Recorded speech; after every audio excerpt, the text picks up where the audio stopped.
Време е, драги мои, за нова медицинска едукација. Вие сте на вистинската фреквенција. Во следните 50 на минути ќе дознаеме многу новитети и многу нови интересни моменти поврзани со темата на која денеска ќе зборуваме. Преку овој блог знаете дека секојдневно ве информираме и ве едуцираме на различни теми од областа на медицината со врвни и еминентни лица од докторската фела. Така ќе биде и денеска, но пред се да ви соопштам темата на која ќе зборуваме, а таа е ризична бременост, кои се најчестите компликации, но и третирањата.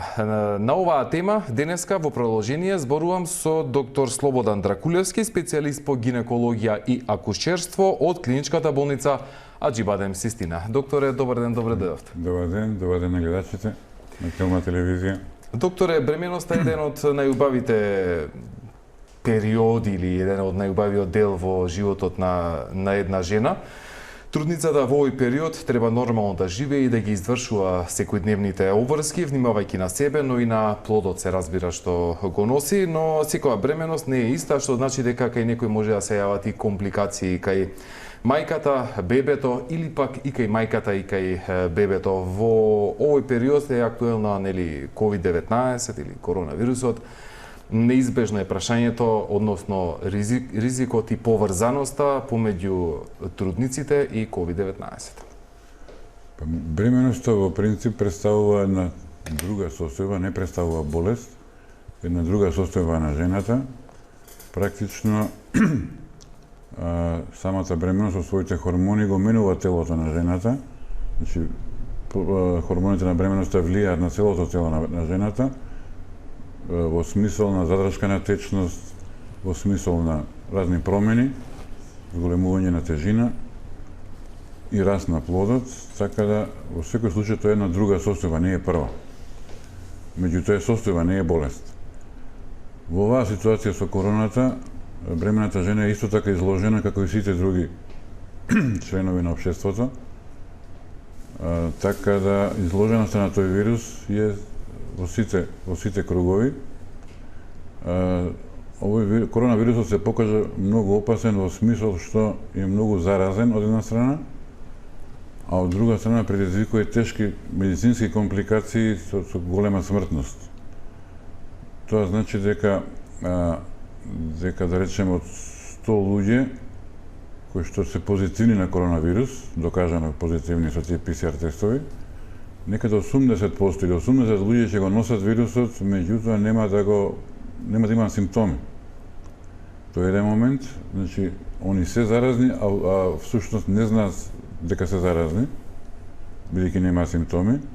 Од друга страна, 20% ќе имаат симптоми на грип, појаки или послаби, со температура, треска поизразена, со болки во зглобови, губење мирис, вкус, со тоа што околу 5% ќе имаат многу тешка клиничка слика која што завршува со смрт. Така да, коронавирусот е како и сите вируси практично, меѓутоа многу поопасен за пренесување и многу поопасен во третманот, бидејќи се уште не постојат комплетни лекови за уништување на вирусот. Знаете, поврзаноста помеѓу бремена жена и COVID-19. Имавме во реалноста, значи имавме примери овде кај нас во држава, ако мајката е позитивна на COVID-19, плодот може и да не е позитивен. Да, тоа е точно. Значи, самата бремена жена има една врста на зголемен имунитет, така да тоа помага во таа состојба, така да помалку се заразуваат бремените жени од една страна, од друга страна клиничката слика е полесна, бидејќи коронавирусот е голем вирус, малку поголем од другите, практично не ја проаѓа бариерата помеѓу мајката, матката и плацентата, така да се смета дека потешко проаѓа. Ова се податоци кои што постојат од состојбата, меѓутоа не се потврдени максимално, меѓутоа постојат. Докажано е дека, да речеме, во Македонија више има породено преку 30 жени со ковид, со корона инфекција. Со уредба на владата, сите такви пациентки се породуваат на гинеколошка клиника во Скопје. Бебињата во главном се негативни, значи тој коронавирус не преминал на плодот. Од друга страна, што донесува до млекото за доење и таму постои потешко проаѓање на вирусот, така да теоретски мајката може и да го дои бебето, бидејќи ама постои, мислам 21 век постојат тие замени за мајчино млеко, така да бебето е побезбедно со таа замена на млекото. Меѓутоа теоретски во мајчиното млеко не би требало да има вируси. И онда после пороѓајот полесно да се, мислам посигурно да се одвои бебето од мајката, се дадена комплетна исхрана со таа формула, за да мајката се третира соодветно за болеста која што ја поседува. Така да од една страна е намален преодот на вирусот кон бебето, значи имаме голем процент на бебиња кои што немаат корона инфекција и потребно се запази таа безбедност после раѓањето. Добро, ќе се согласите дека ова сега е малку новитет нели со COVID-19, меѓутоа постојат и низна на други XY фактори кои влијаат, се разбира, за зголемување на ризичниот период во текот на бременоста кај една жена. Во изминатите неколку години се повеќе и повеќе се зголемуваат ризиците, на што се должи тоа, докторе? Се должи на модерниот живот. Постои загадување во атмосферата, загадување во околината, во храната. Не може да кажеме дека е исто како пред 30 години. Се користат многу различити хемиски средства, така да од една страна, од друга страна постојат повеќе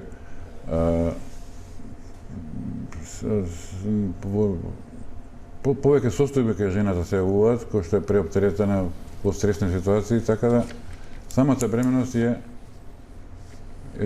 оптеретува жената. Значи, според Светската здравствена организација, пред 20 на 30 години се рачунаше дека постојат некаде 20% од бременостите дека се ризични и високо ризични. Тоа е малце променето во последно време, значи некаде и 30-40% од бременоста станува ризична, со тоа што според Светска здравствена организација повторно, според регистарот на болести кој што постои на светско ниво, постои нормална бременост и високо ризична бременост. Значи тоа во почетокот изгледаше чудно, меѓутоа се покажа со време дека секоја бременост е за себе и дека секоја бременост од малку ризична или средно ризична може да стане високо ризична кај истата пациентка, така да таа градација што постоеше порано веќе ја нема. Значи има нормална бременост и високо ризична бременост. Дали е и во која мера кај возраста на пациентката може да влијае за појава на компликации во текот на бременоста? Апсолутно, и тука е поврзано со повеќе фактори, меѓутоа најизразена таа возраст. Порано се рачунаше за постара жена за пороđај 25 години. Последниве 20 години е тоа променето, значи као постара правородска се рачуна 35 години возраст, бидејќи со годините се стекнуваат одредени примерни болести. Од 35 е веќе постара. Од 35 нагоре се рачуна као постара правородска. Се пред тоа е до која година? До 35 возраст. Не, почетна фаза некаде. Нема, зависи. Бидејќи и тој период претпоставувам дека спаѓа во период на ризичност, или? Па не премногу. Не премногу? Не премногу. Некаде од 18 години нагоре више не е проблем. Постои поголем ризик под 18 години, да речеме, за хипертензија, за прееклампсија, за такви врсти на болест. Меѓутоа, тоа е во многу мал процент. Добро е кога веќе ја споменувате хипертензијата или покачениот крвен притисок. Што е со постоењето нели на оние хронични болести кај одреден дел од жените кои што се во почетна или во текот на веќе бременоста, како што се на пример покачен крвен притисок, дијабетес и други некои хронични заболувања, како тие влијаат еве на бременоста, можат ли да доведат до одредено и компликации, можеби до предвремено породување или пак нешто сосема друго? Апсолутно постои зголемен ризик. Значи со самата возраст се јавуваат тие придружни болести кај пациентката. Така да секоја пациентка мора да се третира индивидуално и да се погледа целата нејзина медицинска историја на назад, бидејќи има повеќе точки кај што може да има проблеми. Почнувајќи од претходна историја на болести, претходна историја на болест во семејството, каде што постои наследство помеѓу мајките, бабите и внуките, ќерките. Значи, тука се тие наследни болести постојат, предходна приемчивост на некоја постоечка болест, да речеме хипертензија, може да се наследи исто. Диабетот не толку, меѓутоа и тој се појавува во одредени семејства. Има појава на срцеви заболувања кај мајката, има појави на бубрежни заболувања, тироидни заболувања, автоимуни, епилепсија. Исто така постојат се јавува ризик и кај претходни повреди, траума на карлица, операција во стомакот на пациентката кои што не се поврзани со гинекологијата и со пороѓаите, меѓутоа претходно може да постои некој оштетување и се тоа се манифестира во бременост. Од друга страна, кај пациентките постојат и претходни гинеколошки пореметувања во смисол на пореметен циклус, во смисол на вродени пореметувања на гениталниот апарат, во смисол на претходен стерилитет, не може да остане бремена со години, така да тоа захтева одредена помош медицинска, дали ќе биде обични прегледи или стимулации до инвитро фертилизација, значи примена на технологија за да остане бремена. И се тоа може да поремети бременост. Да, докторе, во денешно време би рекол, кои се најчестите проблеми, условно кажано, кои или пак однесувања на една личност, кои доведуваат понатаму до одреден ризичен статус на бременост. Да не зборуваме еве за оние хронични видови на заболување, меѓутоа е индивидуално одредени видови на постапки. Па нема некои посебни постапки. Па, например, пиење алкохол, не знам, пушење, не знам. Тоа сигурно. Сите тие на некој начин интоксикации влијаат на бременоста, влијаат на бебето. Пушење, пиење, користење дрога, меѓутоа и стресот и претерана физичка активност, се тоа влијае на самата бременост која е негативна. Значи мора да има мерка во све, исклучување на овие токсични моменти и еден нормален живот со нормална исхрана, без претерување, употреба на витаминска исхрана, на витамини, регулација на физичка активност, да не биде, како да ви кажам, да не биде претерана, меѓутоа физичка активност мора да постои кај жената, значи да се движи, да одржи таа физичка кондиција која што и треба и за раѓањето, кој треба и за после тоа. Така да пола саат дневно, едно движење, шетање, што би се рекло, е прифатливо и пожелно. Од друга страна, мора да се внимава и на храната, да не биде преоптеретена со масти, со можност за гоење, едноставно. Значи, бремената жена не треба да јаде за двајца, тоа што кажуваат историски. Она мора да се храни нормално, со неколку оброка, со употреба на салата, витамини, месо, за протеини, да не претерува со исхрана. Некаде во целата бременост зголемувањето на тежината е од 12 до 15 килограми. Не би требало да е повеќе, со тоа што некаде 3 до 5 килограми се ставаат последниот месец. Така да тоа бебето убрзано расте, а и мајката се поправа практично, така да, али тоа е врзано со бременост, со големината на плодот, така да 12 до 15 килограми е препорачлива тежина за целата бременост. Докторе, пред малку зборувавме за хроничните заболувања, нели срцеви заболувања, бубрежни заболувања, тироидни заболувања, автоимуни заболувања, епилепсија, вродени пореметувања. Кога еве една индивидуа се соочува со еден од овие хронични состојби, како понатаму се третираат нештата? Постои некоја специфична терапија за и да се сочува нели плодот во она нормална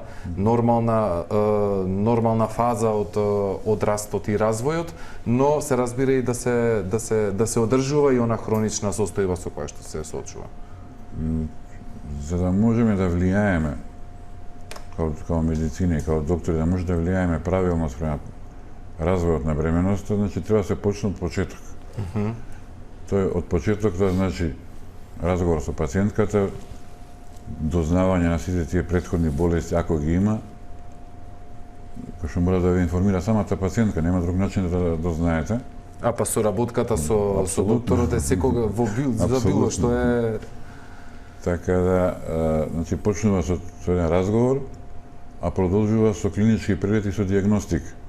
Значи пациентката, жената и кога не е бремена може да се подготви за бременост на еден начин, со тоа што доаѓа на гинеколог, се прави рутински преглед, се зима папатест, брисеви, тие се битни брисеви да се види дали има некоја скриена инфекција која што може после да влијае кај бебето, а да речеме кога жената е бремена и ќе покаже инфекција више 90% од антибиотиците не смееме да ги користиме.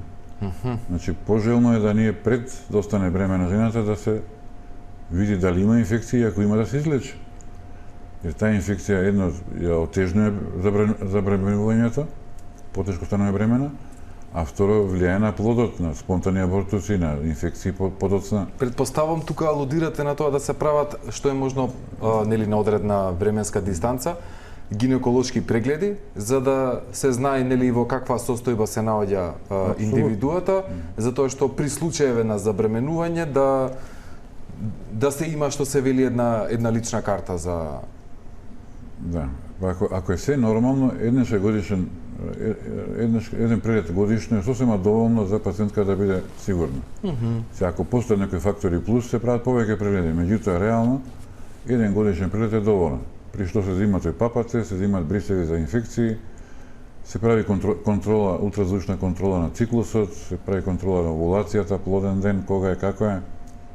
Ако треба се третира некој стерилитет, ако постои потреба се третираат и гениталните органи оперативно, ако постојат цисти или промени вродени, некои кривини, некои пореметувања, тоа се третира пред било што, пред остане бремена практично. Затоа се прават и тие гинеколошки прегледи, да. И тоа е припрема за бременост на некој начин, подготовка. Но и за своето здравје, нели? Апсолутно. И евентуално во тој период се дознава и се третираат претходните болести, во смисла на хипертензија, диабет, било што да има од порано. Самата, ако постои таква болест кај пациентката, таа болест се третира максимално да се припреми, да се подготви пациентката за да остане бремена и да биде тоа безбедно. Се после, кога ќе се појави бременоста веќе, ќе по утврдување на бременоста со достање на циклусот, почнува да се вршат редовни контроли, кои што се некаде на 4 недели по некој протокол, и тоа е сосема безбедно, тука станува се безбедно за пациентката. Значи, збориме за нормална бременост. Со контрола на 4 недели, до 9-тиот месец, значи бременоста трае 40 недели или 280 дена од последниот циклус, се рачунаат, се пресметуваат, така да секој 4 недели се прави тој преглед на бремената жена.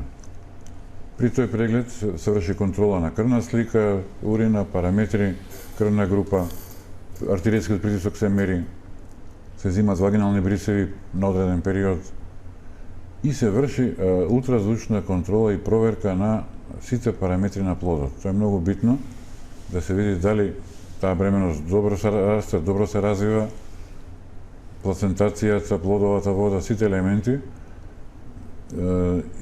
и тоа е можност за рано откривање на некои скриени проблеми, што не би се видели ако што подоцна ќе направат проблем.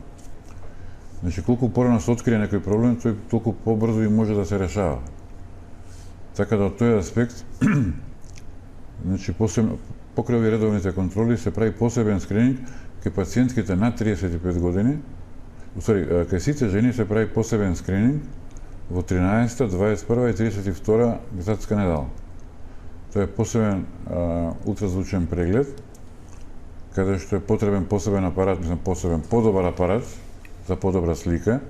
Да речеме, ние работиме со најдобриот апарат моментално, General Electric Voluson 10.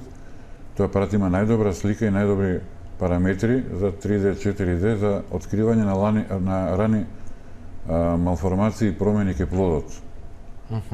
Тоа се прави некаде 13-та недела, значи се проверува бебето, дали е се на место. 21-та недела се проверуваат сите органи, почнувајќи од мозокот, морфологијата, раце, нозе, тело, внатрешни органи, проток на крв. На која недела веќе може да се забележат раце, нозе? 13-та недела се гледа све. 13-та недела? Од 12-13-та некаде се прави првиот скрининг и тука се проверува дали е све развиено во однос на бременост. Фактички органогенезата кај бебето завршува 13-14 недела. Че бебето е формирано. Со добра слика на ултразвучниот апарат може све да видите. Од 14 недела до крајот фактички постоечките органи се развиваат, растат. Али више се формирани. Тоа е интересно у биологијата. Да, се разбира. Веќе се е оформено, само си напредува едноставно во големина. Бебето е некаде 12 см во тој период, меѓутоа он ќе стане 50 см и 3 кг во наредни 9 месеци, меѓутоа до 14 недела сите органи се формирани. Поголеми, помали, повидливи, поневидливи, меѓутоа све е формирано. Затоа се опасни лековите што се даваат во првиот триместар, значи во првите 14 недели. Сите лекови влијаат на развојот на бебето, затоа се опасни лековите. Затоа избегаваме терапија ако не мора. А и тоа што мора се внимава на таа органогенеза на плодот. Подоцна више се стабилизира бременоста, во тој период е најизразено и гадањето, повраќањето, слабоста кај жената. Тоа е фактички период на адаптација на мајка и бебе и на бременост. Тоа е до која недела? До кај 14 недела. 14 Тоа е првите 3 месеца практично. Тоа е адаптацијата. После тоа се стабилизира целата бременост и тоа се тече некаде до кај 24-5 недела. Тука некаде бебето 500-600 грама големо. За некаде 28 недела да стане 1000 грама и почнува нагло да расте до 3-3,5 кг. И тука више трудницата е пооптеретена со самата тежина на плодот. Се зголемува матката, се зголемува бебето, водата, плацентата, све е зголемено. И оптеретува пациентката. Значи, тоа е еден период на бременоста каде што она пооптеретена, меѓутоа пак мора да продолжи со редовна исхрана, со шетање, со физичка активност, да одржи физичката јачина, што се вика да може да издржи. Ќе продолжиме, докторе, понатаму со следниот период на недели на бременост, но по рекламата.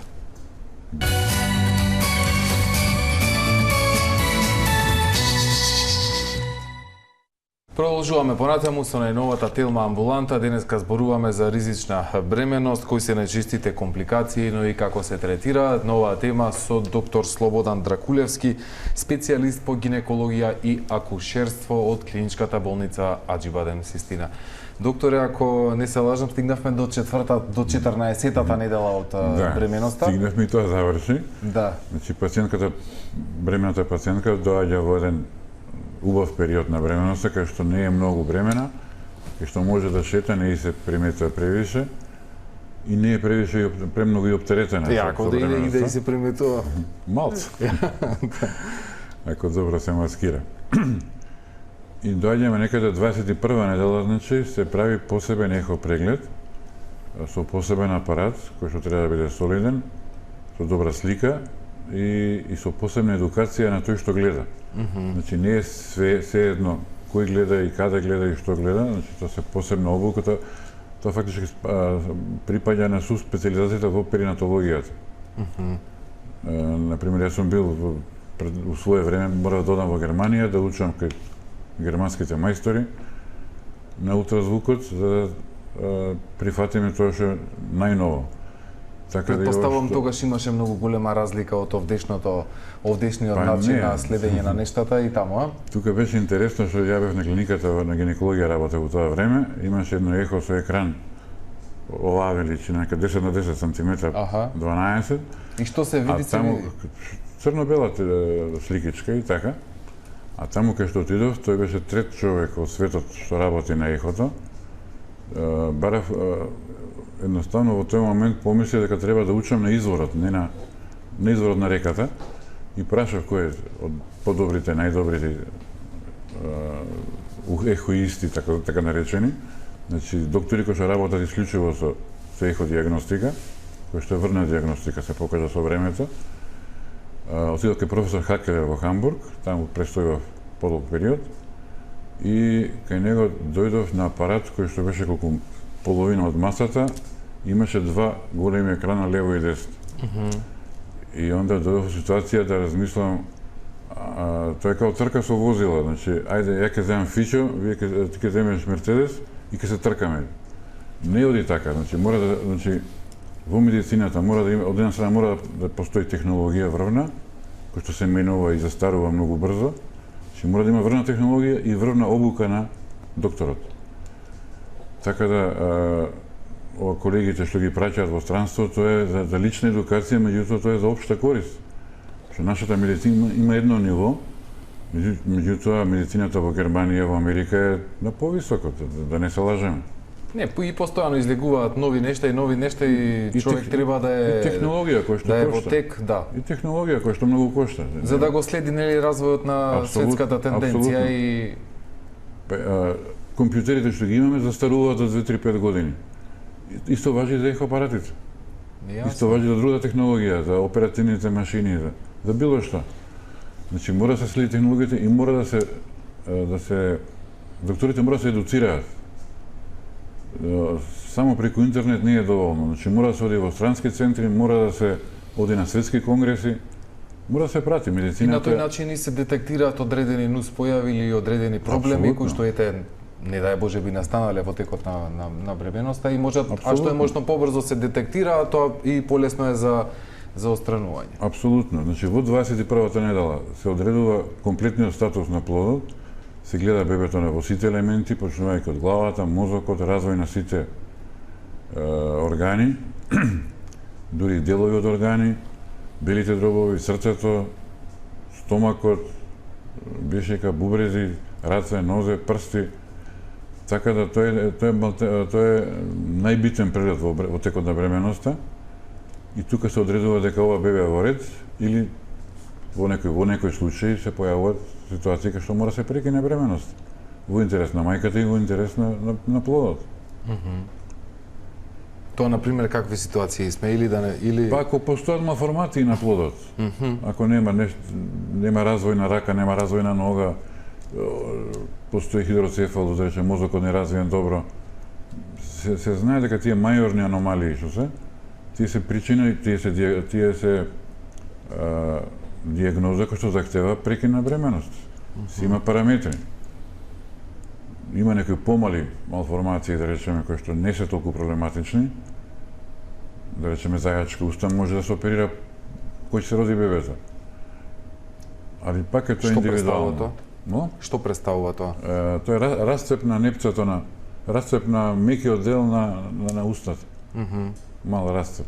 И тоа може да се третира. Ако е оштетена и коската внатре, тоа ќе се прекинува бременост. Така да си има параметри. Зарем тоа може да се детектира? Може. Со 3D и со 4D сликата се гледа. Значи 3D што значи? 2D е нормална слика црно-бела. Ова е слика која што дава длабочина, значи дава облик на главата, облик на носот, на ушите, на рацете, го дава обликот. А 4D значи дека тоа се прави во исти секунд, се гледа и движењето. Значи четвртата димензија е уствари времето. Така да движењето на раката, на ногата се гледа.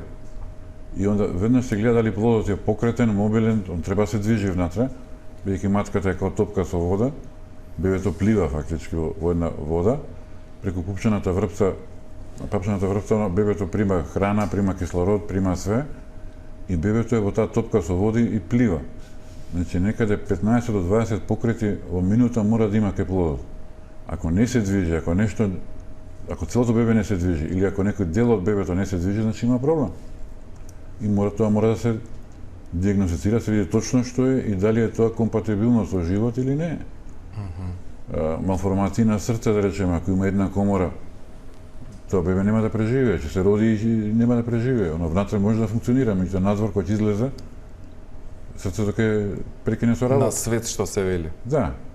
Така да затоа е таа одлука многу важна, таа 21-22 недела, да се види добро плодот од искусен доктор со добар апарат и да се процени дали тоа бебе ќе продолжи или ќе се прекине таа бременост. Тоа е многу важен. Тоа е околу и сериозен преглед. 21 недела. 21 нешто друго не кажа во почетокот, исто во првите недели од бременоста. Во таа проценка покрај ехото се користат кај жени над 35 години постои зголемен ризик за малформации на плодот, меѓутоа постои и ризик за генетски наследни болести. Тука оној синдром Даун што е као монгол, бебето се раѓа као монголче. Тоа е наследна болест со пореметени хромозоми. Има и други болести такви, Едвард синдром, Тауташ. Има повеќе такви синдроми, значи повеќе од 1000 има такви болести што може да се откријат со една инвазивна метода.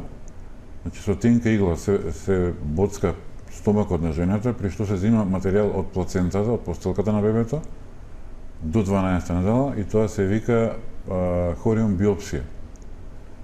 Со тој материјал се прави хромозомска карта на плодот и во целост се проверува дали има некоја наследна болест или пореметување на хромозомите.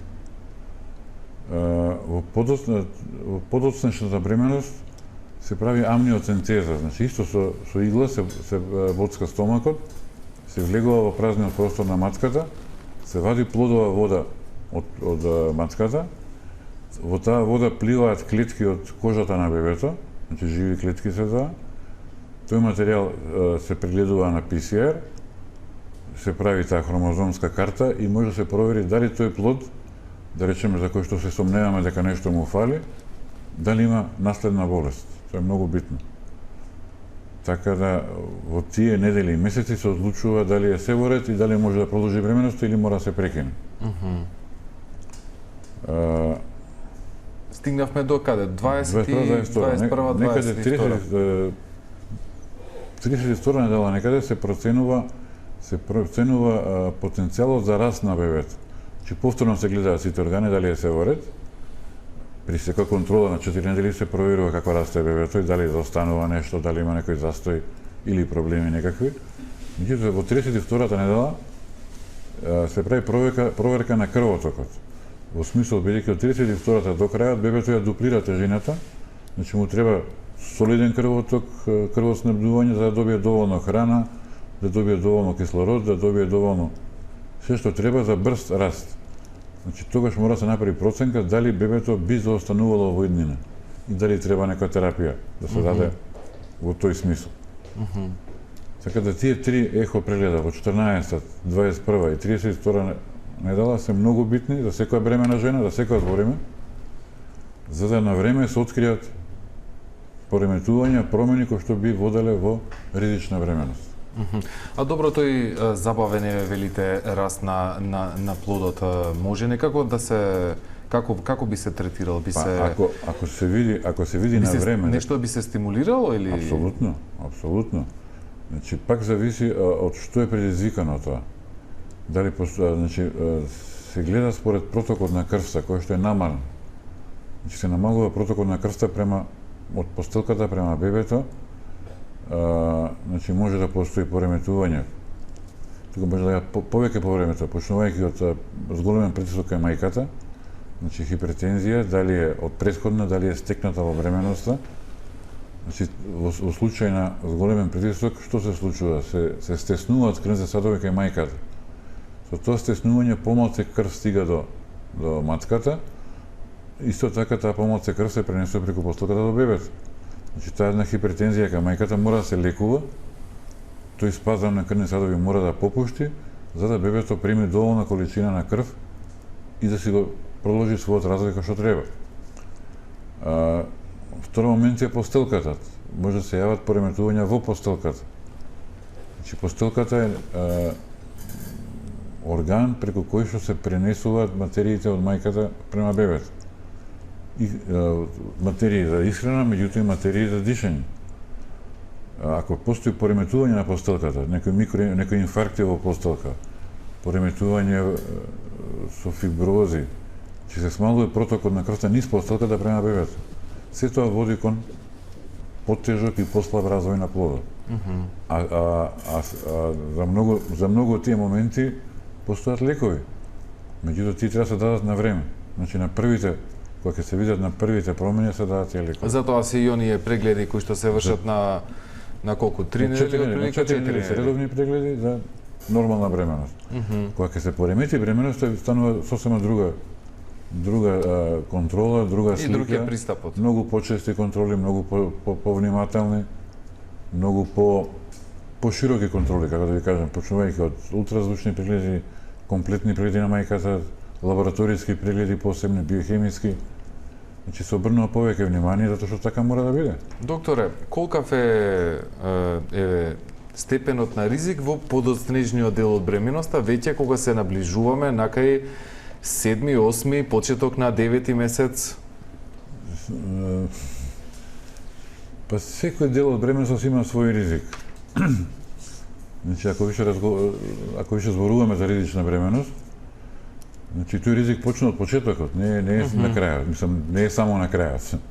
Или веќе во подоснежниот дел, ако докај 7-миот месец, ја вака генерално кажано е се во ред нели со плодот, веќе понатаму и не знам, помал е процентот или помал е степенот на ризик кој што би довело до одредени состојби. Ризик секогаш постои, нема правила. Едноставно, се што изгледа во почеток најнормално, на крајот може да се влоши. Едноставно не постојат правила како ќе биде и што ќе биде. Значи, секоја бременост е за себе.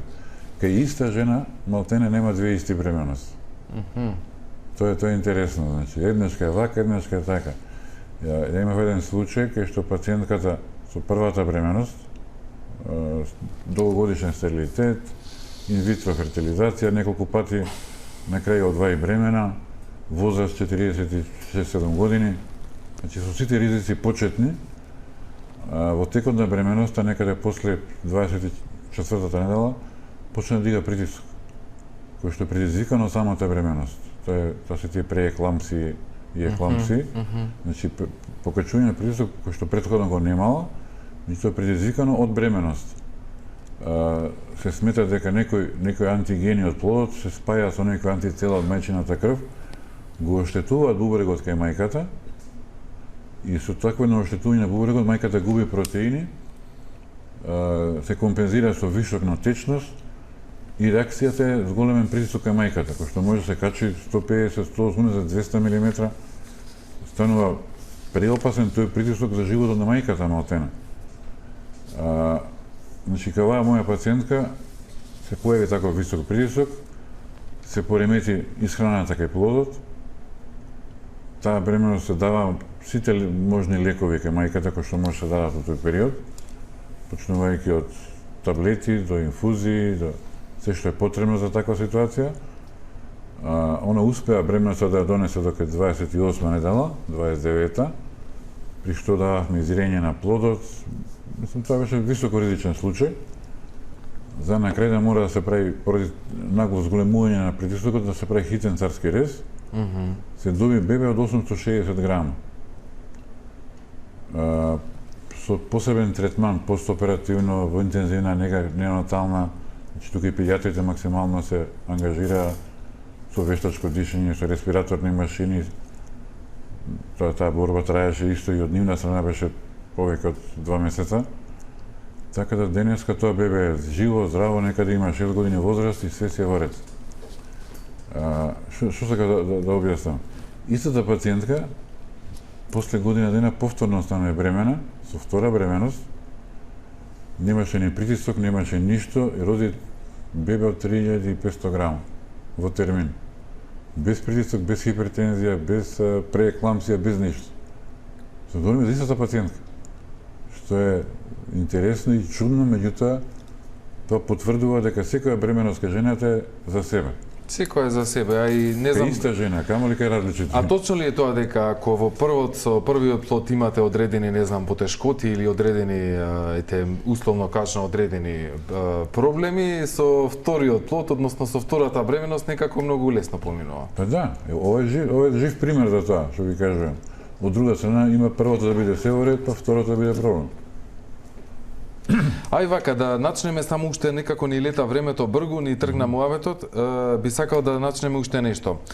Во делот на ризичноста, нели, за бременоста, појава на вагинално крварење и одредени други состојби или нешта кои што би можеле да настанат во текот на бременоста во било кој период, не знам, вие ќе кажете кога се јавуваат.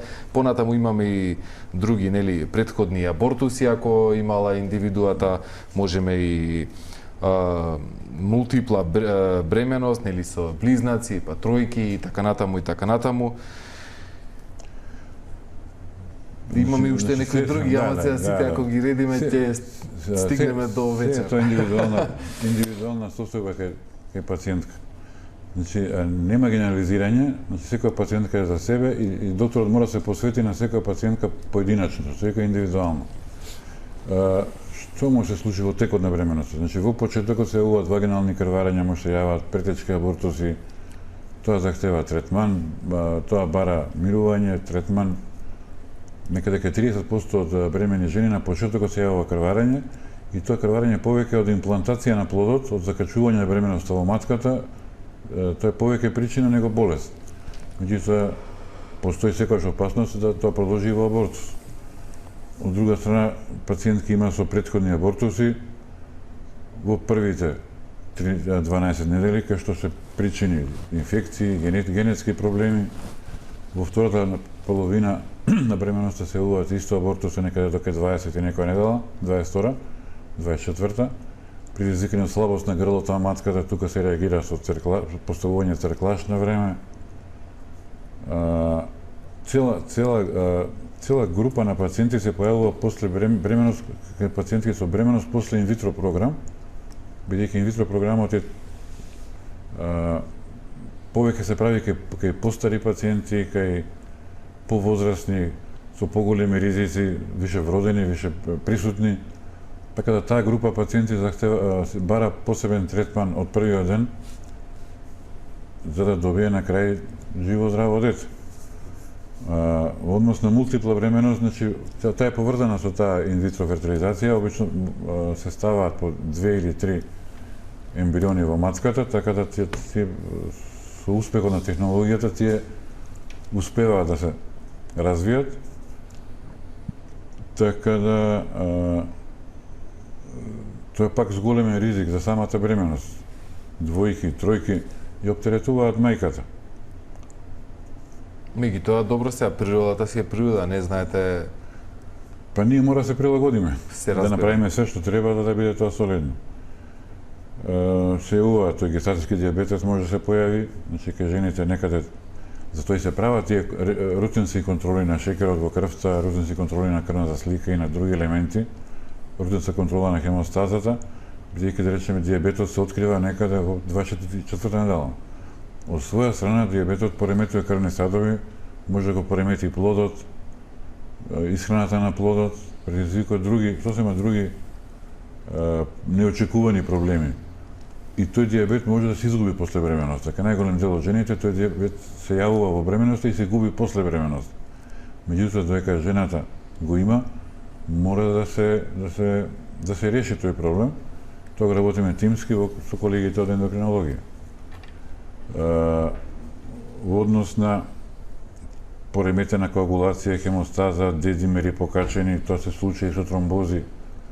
Значи пациентките може да имаат претходни тегоби со проширени вени на нозете или нешто, а и не мора, кај што таа појачана коагулација во телото може да предизвика дури до тромбоза во белите дробови, кој што животно опасно за мајката. Значи до таму се случувало, поретко, меѓутоа и до таму се случува. Вака така само на време мора се влијае со лекови. Пред самиот крај, кои се најчести еве од искуство во држава или кај вас еве во клиничка болница Аџи-Бадем Систина проблеми со кои што се соочуваат бремените жени?